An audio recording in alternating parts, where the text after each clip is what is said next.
This is Push Button Influence, where the world's leading influencers candidly share their exact strategies for maximizing reach, accelerating growth, and generating massive exposure, all by leveraging the power of new media.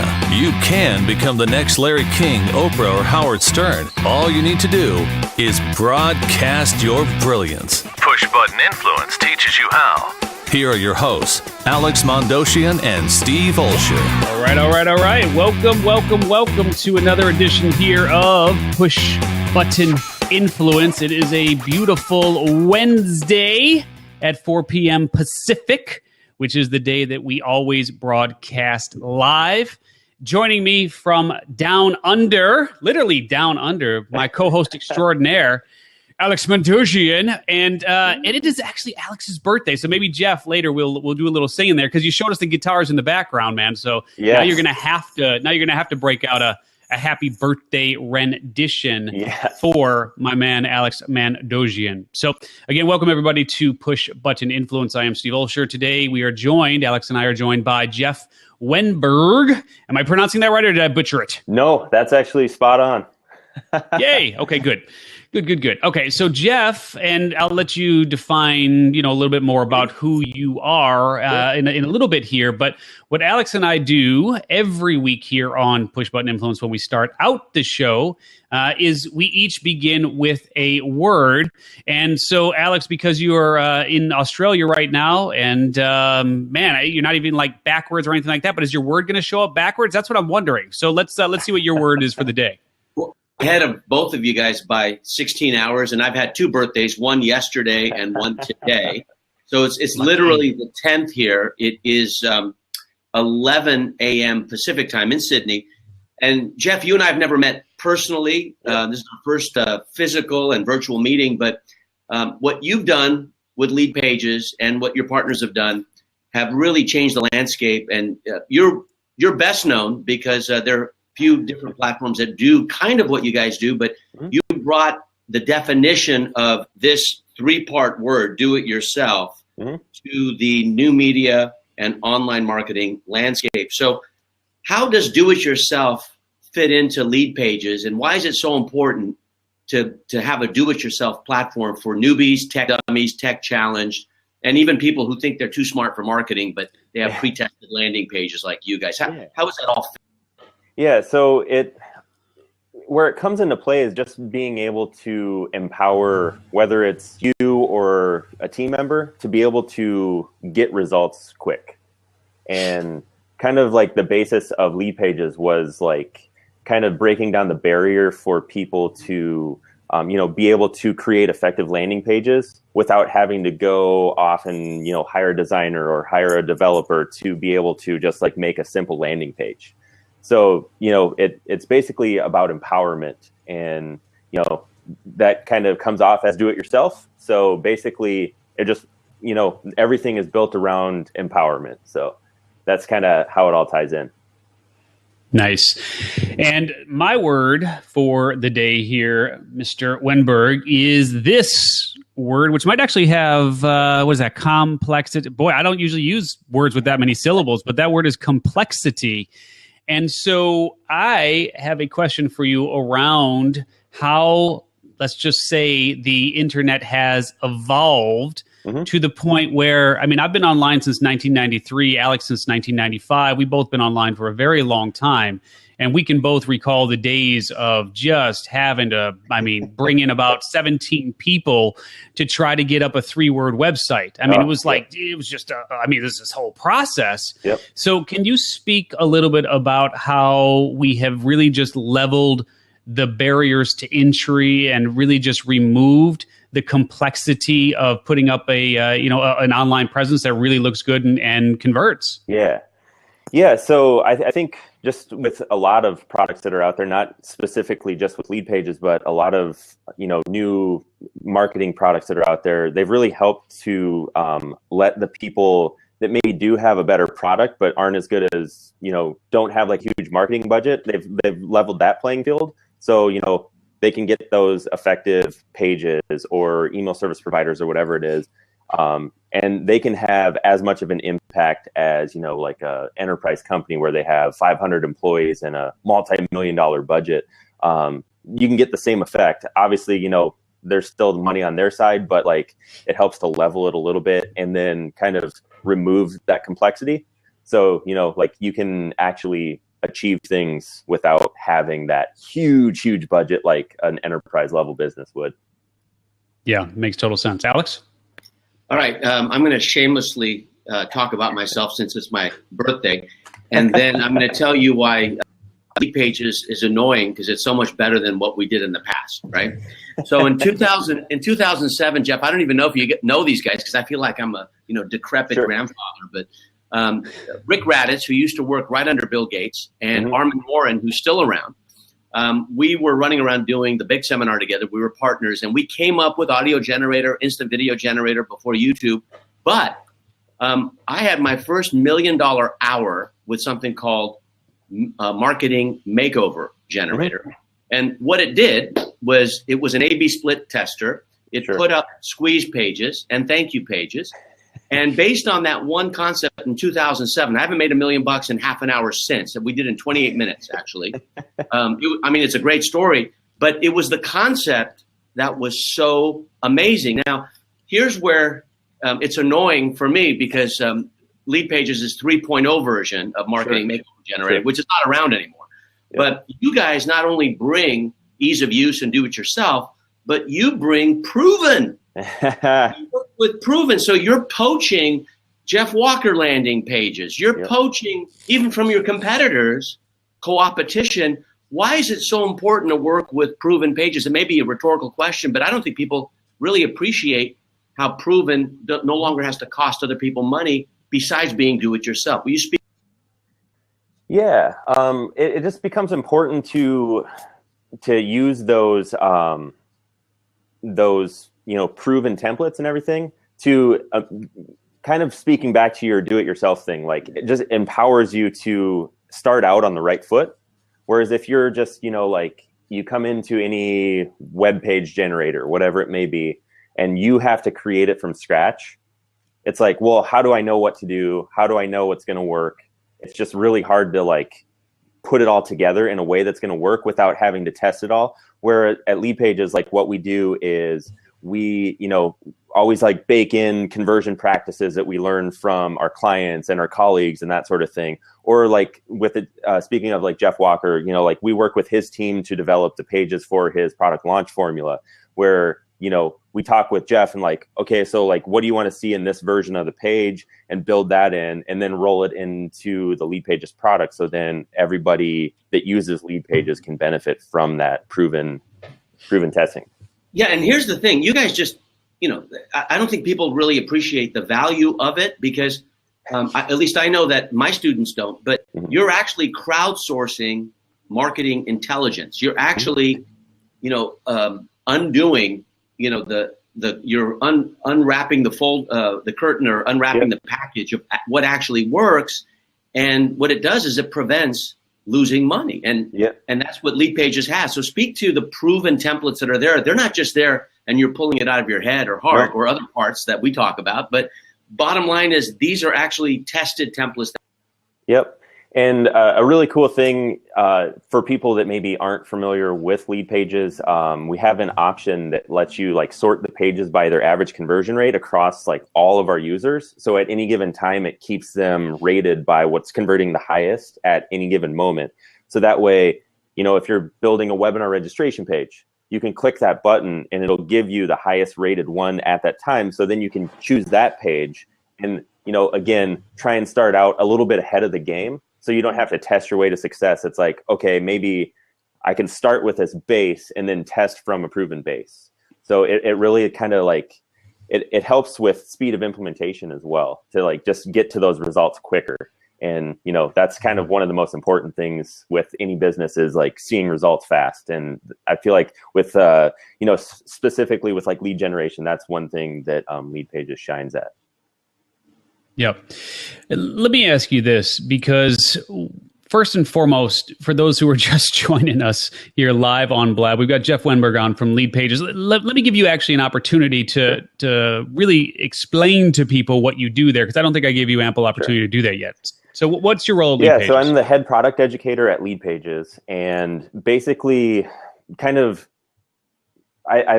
that means a few different things. What it meant when I first became that was like I made a lot of videos about our products and features and promotions to kind of introduce our audience to those. And, you know, in the last like few months, I've rolled into kind of moving a little bit higher level where we're talking about like how to position this product, or what's the messaging going to be for this feature, and how are we going to launch it, and that sort of thing. So right now, I focus a lot on, you know, more of like the promotion and launch strategy, and less on like, let's make a video about it. Nice. All right. Thanks for clarifying that. So let me ask you this, because I've been using LeadPages for a number of years already. Gosh, I think it may even be 3 or 4 years. When did LeadPages first come out? I want to say it's probably close to 3 years. Yeah. Okay. Yeah, it was just right around that time. And obviously, like the internet, LeadPages has evolved quite a bit. Now, one of the interesting things that you guys just did, and I mean like just did, is you introduced drag and drop features. Now, this is something that people have been asking for quite some time, but can you explain what exactly that is, what it empowers people to do, and why it's so important for LeadPages and your customers? Yeah. So basically what Steve is talking about is we just released a brand new drag and drop builder. So you can take LeadPages proven templates and tweak them to whatever it is that you want to see on that page. So a lot of times, like, our users would be like, man, I love these pages. I just wish I could add a video to it. Or I just wish I could add one more image, or, you know, anything like that, or maybe a countdown timer. Now, our new drag and drop builder has all these different kinds of widgets where you can add a countdown timer, an image, you can, you know, move sections of the pages and everything. So basically it lets you take our base of proven templates and then customize those for your specific applications.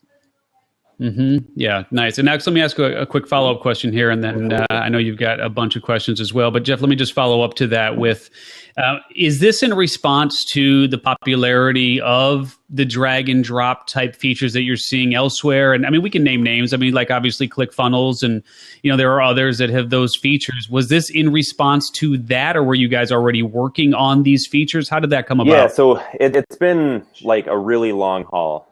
For the company, just for, you know, product roadmap and that sort of thing. And I like can't get into like super specifics, but it was just like not necessarily a response, but more of like a response to where we saw like the future of, you know, landing page generators and all that kind of stuff going, plus like what, you know, our base of like 40,000 plus users were like, man, I just really, really need this.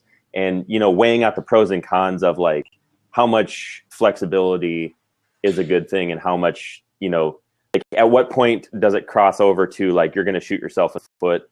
But ultimately, you know, we just kind of like weighed the options, and it was like, well, I think we could do this in a way where we keep our, you know, tested and proven pages, and just having things just work like LeadPages is known for, but then also giving that flexibility to tweak the pages to do whatever, you know, a user wants. Awesome. Alex? All right. Next question is, I think, what makes you as good as you are, and what makes you different from anything else, and that is the video tutorial. I've watched so many video tutorials of yours, and one of the great gifts, I think, and blessings, frankly, is to do a tutorial in 3 minutes that could have taken 30 minutes. Yeah. And it's difficult to do. I mean, sometimes it takes 6 or 7 versions just to pare it down. So how critical is the video tutorial to LeadPages? I mean, for me, it's right up there with the do-it-yourself concept. Yeah. Well, first off, thank you very much. That's a huge honor, and thanks for watching all the videos. So I would say it's I would agree. It's almost as important, just because it lets people like envision like what they could do with any given template or product. And it kind of like lets them see the end goal and envision themselves achieving that. And then, if it's like, that's all they need to get started, that's cool. But if they want to have like a, like, okay, now I want to actually see like what I need to do to achieve that goal. Here's the tutorial that goes through it.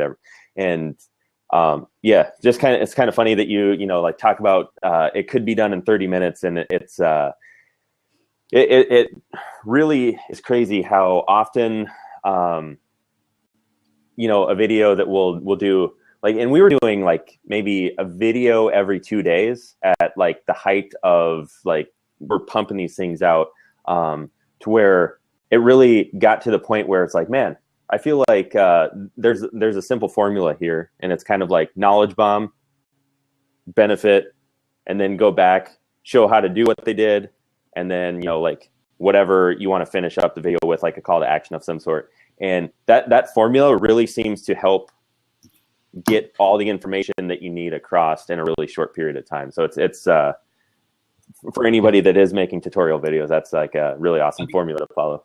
Steve, I want to hog this one. All right, so let's talk about mobile Facebook redirects. That's my favorite video of yours, and Amy Porterfield, you've given acknowledgement to, and a few others. So there's a huge pain with Facebook. They don't know how to make responsive headers. Yep. For the world's largest, social network, they're failing in that regard. So you guys have come up with a solution, and you really are a great in-between. Speak to that. Give the tip as if it were the video. So I got to be honest, that was so long ago that I'm kind of drawing a blank, and I feel so embarrassed to admit that. So are you just referring to like the redirect?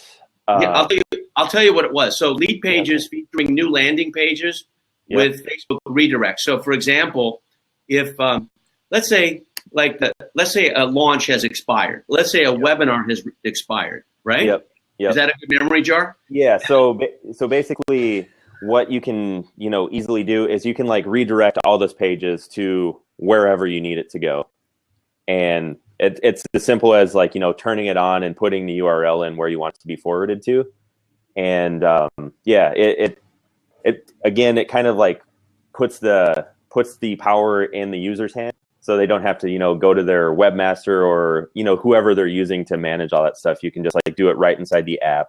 Makes it super easy to transfer all that traffic that you've generated and all that buzz from those pages. If they're still out there, if somebody goes to them, then you can forward that traffic on to whatever the new thing that you want it to be transferred to. And I put the link for everybody inside of Blab if they want to check it out. It's a really good video, Jeff. That was an A+. Thank you. Thank you. I think if I remember correctly, that was like really, really early on in my career at LeadPages.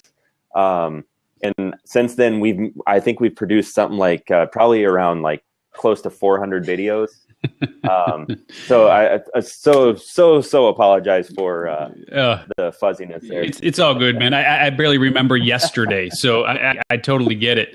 Hey, let me ask you this, and actually it's a great segue into, we like to introduce folks to good tools and resources that can really help their business and help really flatten that learning curve and get them to their destination faster. Mm-hmm. Talk about the tools that you used when you first started creating these videos, and the tools that you use now to create these video tutorials. So specific, what did you use when you started, and what are you using now specifically? Yep. So when I first came on board at LeadPages, it was like just me and Clay on the marketing team, so it's super like bare bones and very just simple. So that setup was, I would record all my audio with Pro Tools, which is like a recording software.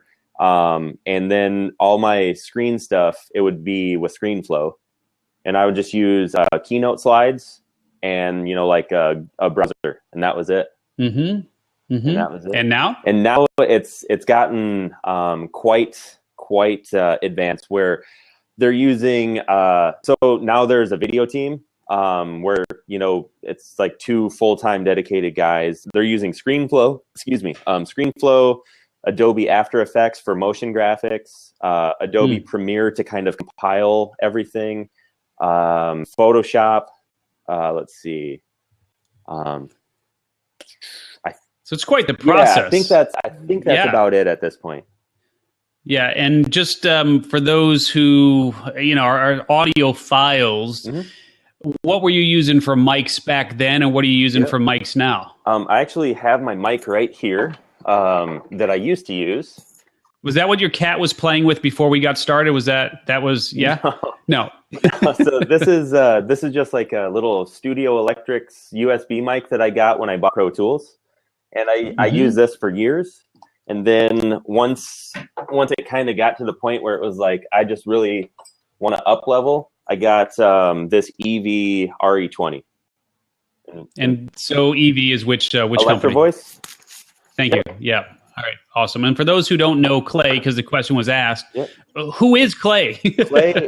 Clay is Clay Collins, and he's the CEO of LeadPages. And just like the reason I'm here, because like I heard of him and was just like, dang, that guy does it right, like totally not like scammy, not like, it was very like, I felt like, yeah, I could put my energy and get behind this guy, and then lo and behold, here we are. Yeah. Alex? Okay, two-part question. First is the importance of improvements when you come out with a breakthrough technology. Improvements are a big deal. I have a mastermind partner. His name is Kyle Graham, 10-Minute Funnels. You probably know him. Oh, sure. Yep. He's really big on improvements, and his software does drag and drop. That leads me to, how does CoOp Edition come into play? Because there's a few competitors out there, and some overlap, some don't. So how do you deal with improvements? You see a competitor improving, and then you guys may poach or copy what they do. How does that work in the real landscape? Yeah, so like we don't really like try to copy or poach or anything. Like the main thing that like we focus on is kind of like setting our own pace, and just like what almost like are the things that as a marketing team or as a company, like what are the things that we want to use this for? And a lot of times that correlates into what a lot of our users are going to use it for. So that kind of is more like what sets the pace, less like, oh, well, this company's doing this and that company's doing that, so we have to do that. Like what we really try and focus on is just like setting our own pace. And, if that means that like our users are demanding a certain thing, like we want to listen to them and give them the best version of what they're asking for. And so I would say improvements are super important. But doing improvements that make sense and are the most important from like a strategy standpoint and a product standpoint, like where those two meet is probably, the improvements you want to focus on. Yeah. Let me ask you this. And Jeff, it's interesting because you guys typically make landing pages, right? I mean, let's call them what they are. It's not a full-blown website. So what's really interesting is when I hear Tim Page do a lot of his teaching, he always talks about like having multiple opt-ins on a page. Now that's a home page. It's still a page, but he talks about having like multiple opt-ins. We're talking like 28 opt-ins on like one page.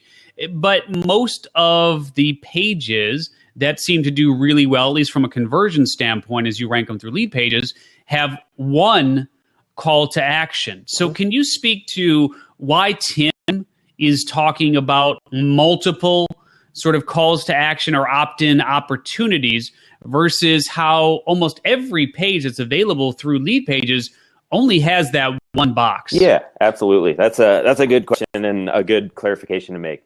So a lot of times what Tim's talking about there is when people are using like blogs or websites, you want to have on those blogs or websites, you want to have as many conversion opportunities as possible. Basically, the thinking behind it is, the more opportunities you give somebody to opt in, the more likely they are to opt in. Whereas if you only give them one opportunity, if that doesn't connect with them, they might not opt in, and then you might not, ever add them to your email list.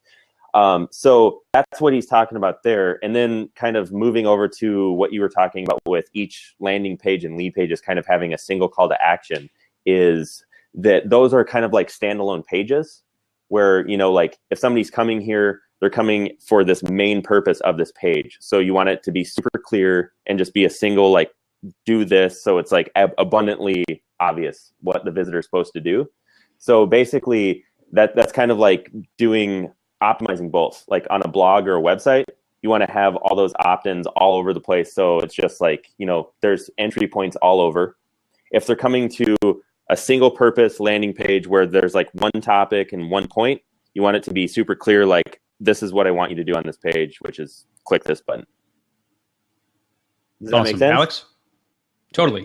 All right, let's talk about crowdsourcing, because when you come up with new product features, you're actually asking your JV partners and your customers. So let's talk about the rituals that you're involved in launching new product or features, because there's no guesswork with you guys. I mean, obviously, you guys have been funded. Now you're kind of like a fishbowl, so people are looking from the outside, and you're responsible to investors. So how do you come up with new features? You're just not guessing. You're coming up based on hard-tested facts and research. Yep. So like there's, it's I'll speak to this on the best of my ability. Like I had kind of mentioned previously, a lot of it is, like what are our most requested features? And we have like a forum where people, like our users, can actually go request certain features. So, like we keep an eye on what our customers are wanting, plus like what we need to, up level our product just from like a marketing standpoint. What would be cool if we could do, and then, like basically bounce all of those together to find out like, okay, which ones kind of like fall in the middle of all three of these circles, and then let's like focus on those, and then kind of bounce those off of a subset of users to find out like what the response would be. And so it's almost like testing to success, if you will. But like basically, do you release it? Do you release it to a few users, or do you release it to the whole group? So it's not necessarily like, when we get to that point, it's like the research proves that like, okay, this is a viable product, so this is what we're going to do. So it's not like we make it and then like put it out to a few users to find out. It's like once we do the research, we find those things that kind of correlate with like all three of the different kind of areas that we look at. It gets kind of put into production, and then basically how it gets rolled out is a small group of like early adopters will kind of get access to it, or just, depending on what kind of product it is, it could be just current users.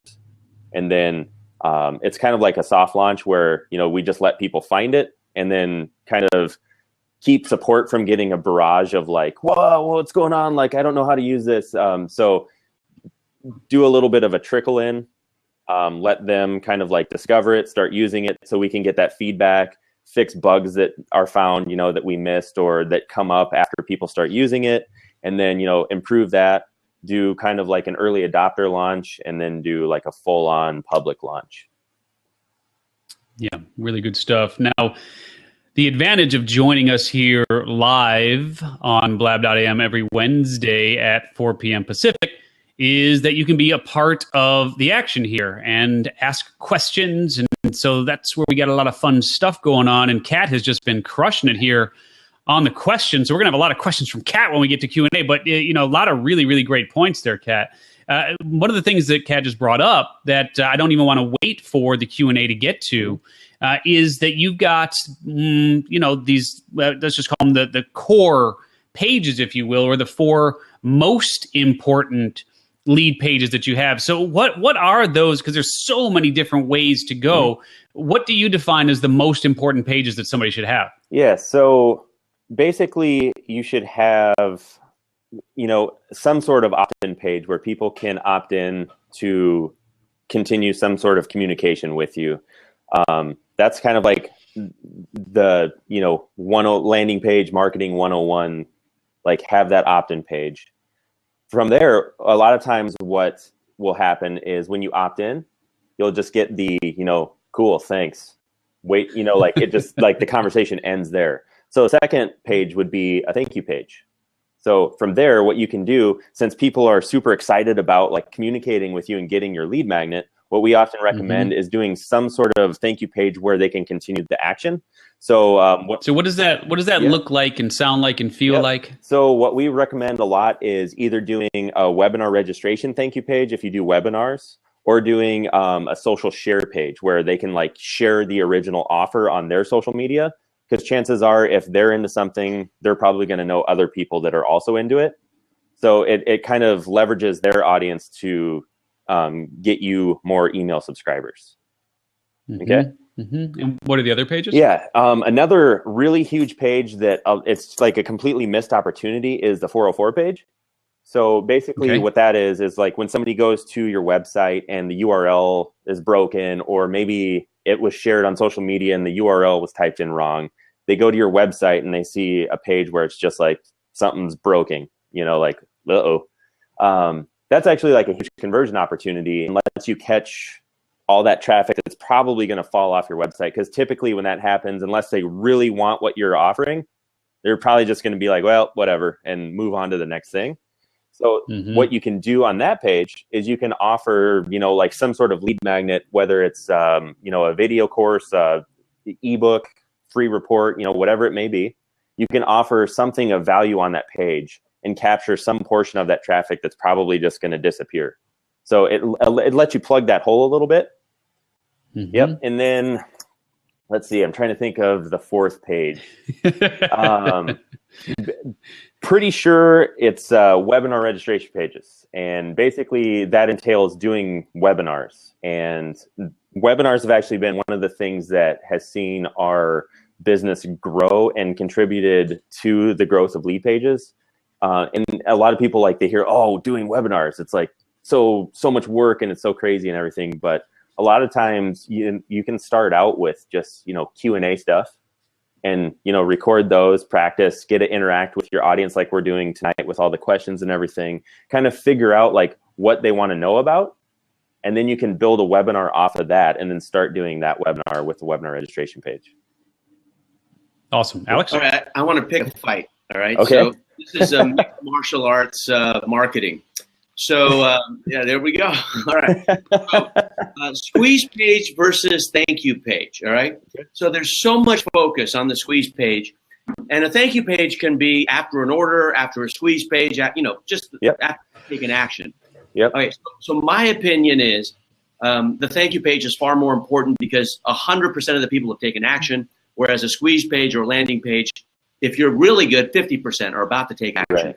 I want to go to both of you guys. First, Jeff, what's more important and why? If you had to choose 51% is more important, just a little bit, what would you say and why? Don't let me influence you. Yeah. Can I ask a follow-up question? Yeah, of course. It's your show. So would we be specifically saying one landing page versus one thank you page, or are we talking like if you have a blog and other stuff that's outside of this one landing page? No, what we're talking about, most people here watching, thinking, how do I get more leads, right? Yeah. So they'll focus their entire week on creating the squeeze page and getting every pixel right. And then it'll say thank you on the thank you page, right? Yeah. Yeah. So I feel like if I had to pick one, I would pick creating, like 10 landing pages, like not just one. And basically the reason I say that is if you can't get anyone to your thank you page, what good is a thank you page? That said, like when you do get them there, you do, like you said, you want to have like a really, really good thank you page to engage with them, since, like you said, 100% of people did take action to get there. All right, so here's another question. What's worse, a shitty landing page or a shitty thank you page? What? I would say if the shitty landing page is working, then cool. And the shitty thank you page would be worse. Basically, if you could kind of take anything away, it would just be like, give your audience something more to do on your thank you page than just like saying, hey, cool, thanks. Peace out. That's the purpose of the question. So thank you. Steve, what do you think? Well, you know what? I don't even want to touch that because that's an MMA fight I don't want to be in the middle of. Thank you pages versus squeeze pages versus all that fun stuff. But it kind of leads towards this question, which is talking about conversion rates. right? Because you do sort by conversion rates. And ladies and gentlemen, this isn't meant to be, an infomercial for LeadPages. This is obviously LeadPages has insight that we can all leverage, and that's why we're going down this path here. So talk about conversion rates in terms of, you've seen obviously some really high percentage rates. I'd love to hear some of those like amazing examples of conversion rates, but I'd also like to kind of follow up on Alex's point and question, which is, interestingly enough, some of the ugliest pages on God's green earth seem to do fairly well from a conversion standpoint. And here you guys are, you're spending all of this money, you're investing all of this time and energy and resources to make it so that it's like super pretty for the folks who use your product.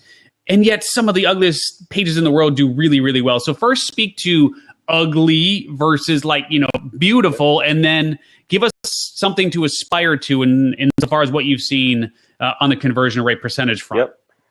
So first part of the question, ugly versus beautiful. It's kind of like one of those things where, like, if you find an ugly page works, I would say use that page over like a beautiful page, because ultimately it's all about getting people into your funnel and getting them interacting with you. So whatever works, go for it.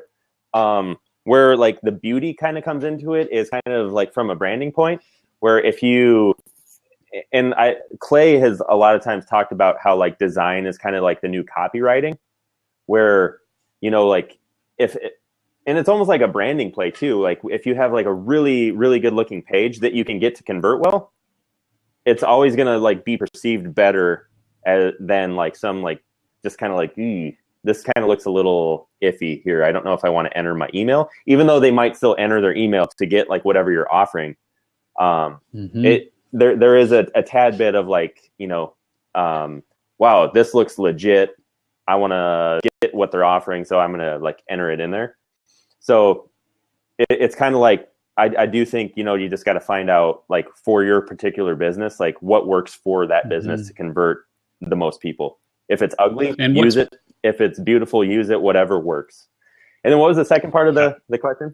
And what's possible? What can people aspire to? What have you seen out there in terms of percentage rates? Well, yeah, it's kind of crazy. I don't like have specific numbers like right off the top of my head, but I do remember, like on a lot of our webinar registration pages, like people are getting like 70 to 80% conversion rates. So what's that? Let's do this. What's the baseline? What's the over under? So like, if you're doing not a really good job, then you're going to be on this side. And if you're doing a pretty good job and a great job, then you're on that side. What's like the over under that people should be thinking about, so that when they're testing their pages, they know like, this is good or this is not good? Yeah. So I think it kind of depends on your traffic source.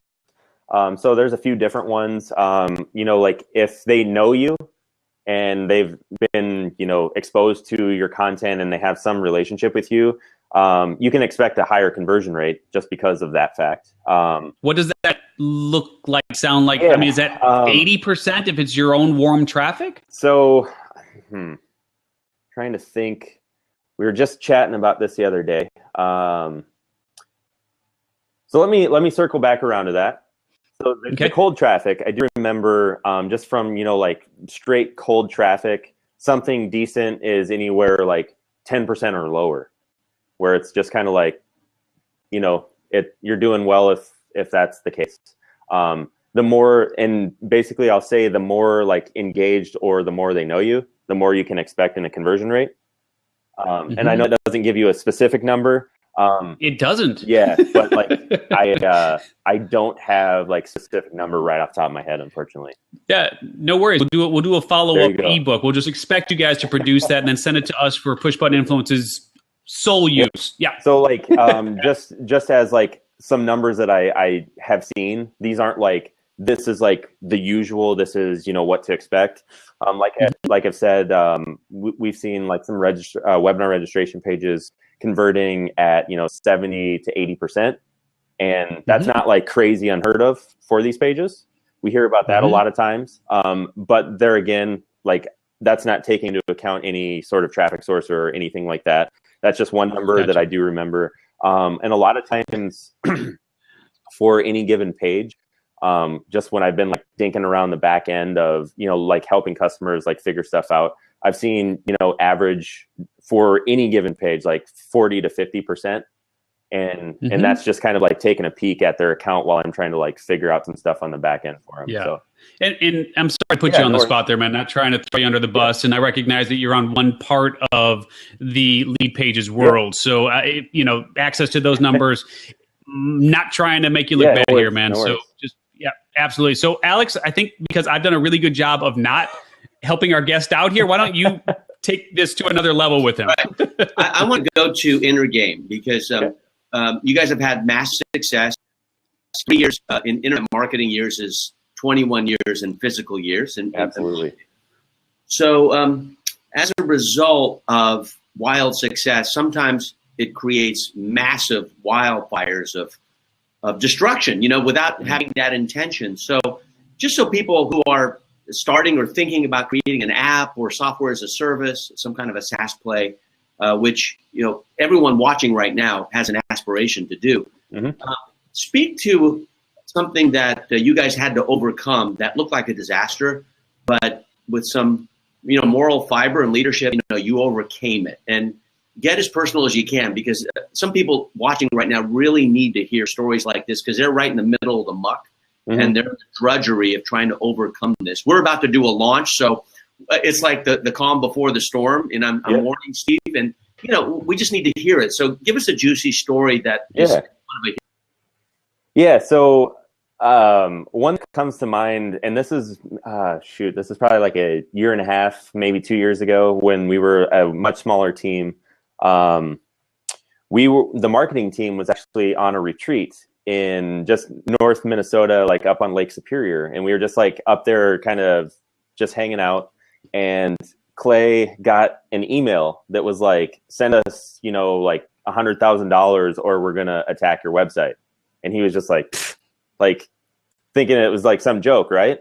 And then the next day we had a DDoS attack, which basically, I don't really know like the technical aspect behind that, but basically somebody somewhere in the world did something to the LeadPages domain that basically caused it to crash. Wow. And so it was like, oh God, what are we going to do? And luckily, like our engineering team is like so awesome that, they were in, I think that was like on a Sunday, they were in like overnight, basically, like got it back up, and we were only down for maybe like 8 hours, which, that sounds kind of like a long time, but like actually it was fixed fairly quick. So that was like the first thing where it was just like, this is like the first time anything major like this has happened. So it was like, okay, everybody just like was like, okay, I don't care what needs to be done. I'm going to go do that to make it happen. And then what we did, what was like, I love this when the idea came up, is we ended up doing a promotion around it where we announced that it happened, did go down, but because we wanted to make it up to everybody that might have wanted to get in while that was happening, we had a promotion where, I can't remember what the exact promotion was, but we made it a benefit instead of having it be like, somebody just attacked our website and it went down and we lost all these sales and we, like all these negatives, we flipped it and made it a positive. So I think really like the moral of the story, if you will, is always like, see if you can, flip it somehow and take something that's a negative and find like the positive in it, because not only will your audience probably appreciate it more and it'll make you a little more human, which people they respond to that a lot more than just being like a faceless corporation. But then like that can also be a building block for some new direction of your company. In other words, if you got the attention, sell something. Yeah, sure. Absolutely. All right, Alex, it's hard to believe, man, but we're at a quarter till now, and this is usually the time where we go into the green room on the back end here and allow those who have joined us live to ask our guests their questions. And we have a lot of questions, and so we definitely want to give people ample opportunity there to have them answered. Alex, anything else you want to add before we drop into the green room? Yeah, Jeff, an unreasonable question, but what's the future look like for the LeadPages category of software? You're gonna laugh, but it looks awesome. But specifically, man, it's going to be mind blowing. Like, I think it's going to be game changing. are with like the new drag and drop builder plus center that's coming out. I don't know if you've heard of it, but basically it's the command center that sits on top of all of your marketing stack. So you can control it all from one spot, and it's it's going to be a game changer. So like I said, I think it looks awesome. Terrific. Wow.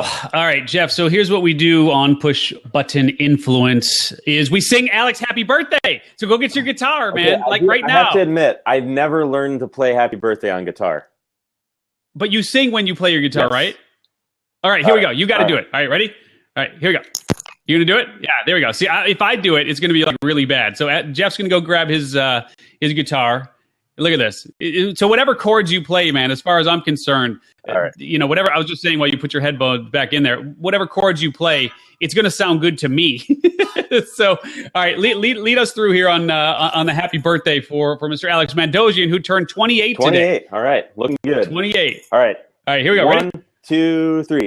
Happy birthday. Happy birthday to you. Happy birthday to you. Happy birthday, dear Mr. Alex. Mendoza. Unplug those ears. Happy birthday to you. Yeah. All right. Thanks for the guitar. Thanks for leaving me out to dry there, man. Appreciate that. That was an air guitar. Yes, it was. Yeah, Very I much don't even so. know why you got the guitar. He needed a prop, Really, really, really good They props. always Thank you said for that. if you ever forget what you're doing, just make it look cool. So I was trying. Nice. All right. Awesome. All right. So Jeff Wenberg from LeadPages, the head educator extraordinaire. Thank you very much for joining Alex Mandosian and myself, Steve Olsher, here on this week's episode of Push Button Influence. Next week, we're going to have James Schramko on, awesome. and that should be a lot of fun. And we've got other interesting guests coming up as well, including the rescheduling there of Peter Schechtman. So we're going to have him back on and others as well. So remember, join us every Wednesday at 4 p.m. Pacific live so you can ask our amazing guests your questions, and we are going to drop into the green room here so that we can answer those for the folks that are here with us live. So again, Jeff, thank you so much for joining us. Alex Mandosian, happy birthday, and it's been a pleasure. Thanks so much, everybody. Spending this hour with you here on your birthday. We're going to play some fancy exit music here. I'm Steve Olsher. We'll talk to you next time on Push Button Influence.